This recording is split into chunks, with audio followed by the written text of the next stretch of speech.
Would you like to have a set of video games where you're a secret CIA agent who goes on top secret missions to save the world from weapons of mass destruction? Hi, my name is Joshua Troyer, and I'm here today to tell you about the Splinter Cell video game series by Tom Clancy. The first game of the series is Splinter Cell, then continues Pandora tomorrow. Chaos Theory, Double Agent, Essentials, and soon to be released Conviction. The first game of the series is Splinter Cell. It's a 3D action adventure video game developed by Ubisoft Montreal. It is the first Splinter Cell video game of the series.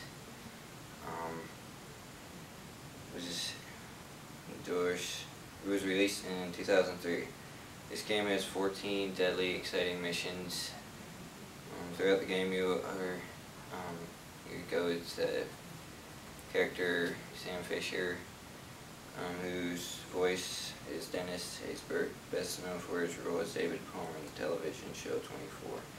He is the voice of Fisher's boss, Ivory Lambert. In 2004, Tom Clancy came up with the second game of the series, Pandora Tomorrow.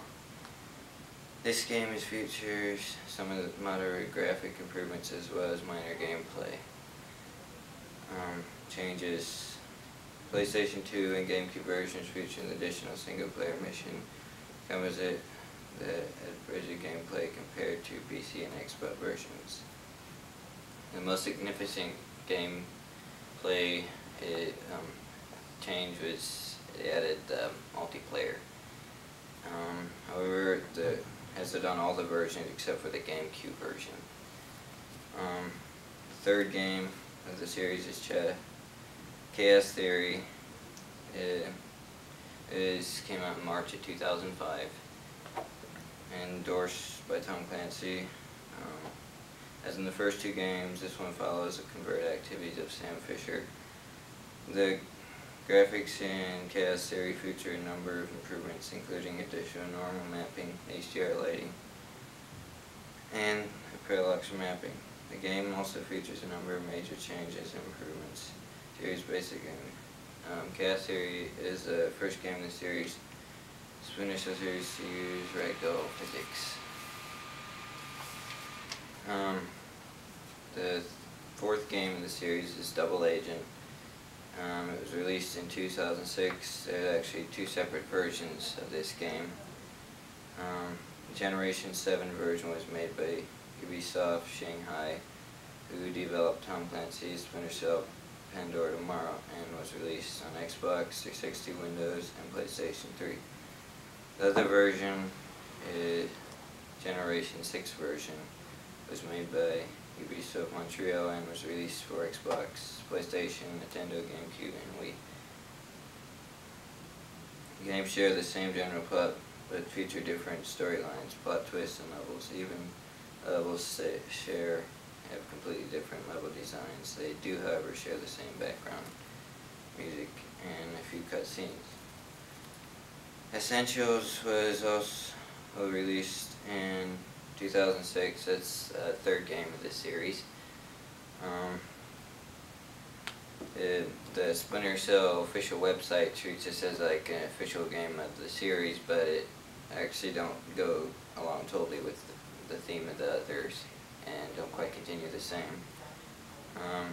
Sam Fisher in the beginning of the game is out in the graveyard visiting his daughter's grave, who recently died, and they arrest him for interrogation.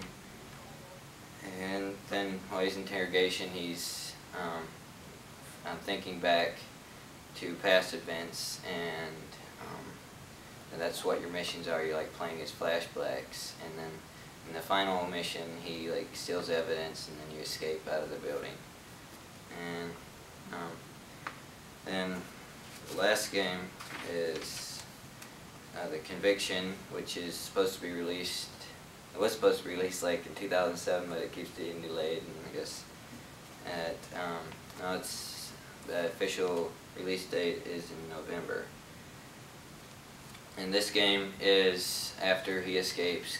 The ending of that one continues, and he'll be trying to investigate why his daughter got killed, and then he finds out it wasn't an accident. She was murdered, and he goes to find justice and find out who did it and why, and if it has any connections to his past, the undercover stuff he did in the past. So, and I think it's going to be pretty cool, and I can't wait to play it. Hope you've enjoyed this. Learned something from the series: Splinter Cell, Pandora Tomorrow, Chaos Theory, Double Agent, Essentials, and soon to be released Conviction. Thanks for listening. I hope you enjoyed the speech and maybe learned something new. Have a good evening.